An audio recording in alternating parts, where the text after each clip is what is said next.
The Parallax View will be the MovieFiendz favorite for this review. I've seen this film now 3 times.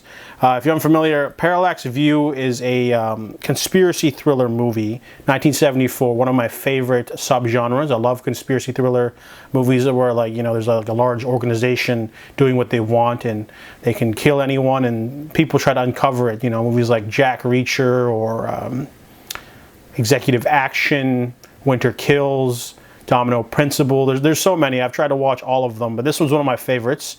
Directed by Alan J. Pakula and starring Warren Beatty as Joseph Frady. He's a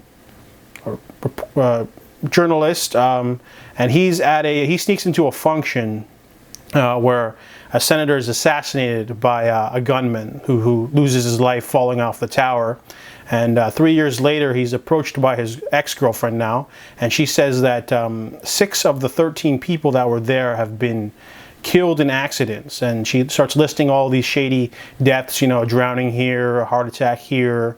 And he blows her off, but then she ends up disappearing.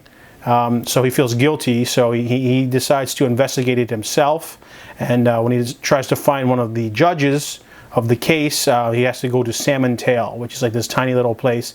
And there the conspiracy just keeps snowballing into the heart-pumping finale. So basically the plot of this movie is that he's looking for, you know, the people responsible, if there is people responsible, and he discovers the Parallax Corporation, which is like a corporation that basically recruits and creates assassins. So he goes undercover to try to stop them, basically. And I think Alan J. Pakula is no stranger to conspiracy thrillers because he's also done like The Pelican Brief, All the President's Men. So Parallax View is, you know, a little bit slow to begin, but once it starts to like snowball into that sort of unstoppable sort of force, it's just one of those really stark, memorable endings too.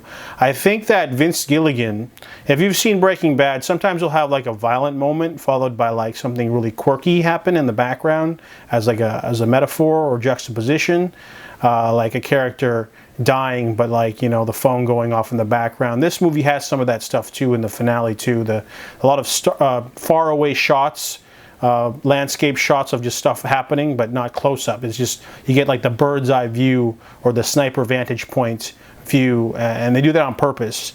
The acting's really good too. Warren Beatty pretty much has to carry the movie, but he's backed with some other people in there too. No one else too memorable, honestly. It's just, he's sort of like carrying the whole movie. There's no other super famous people in this film. But the Parallax View for me is just, the tone in itself by the end kind of just has a sort of encompassing sort of darkness that I really like, and it's well shot. It's got some excellent action sequences too. There's not like an action-packed super thriller, but there's some chases and fight scenes, and there's some stuff going on. I really like that stuff going on. So, you know, the Parallax View it's still relevant to this day. I mean, conspiracy theories, but also people getting like really into, you know, things like that. I had a thought earlier, but I totally left my head. I can't think of it. But the Parallax View has withstood the test of time because it's still a thrilling movie in itself.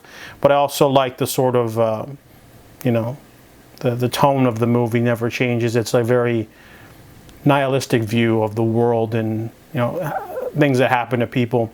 So that's why the Parallax View is one of my favorites.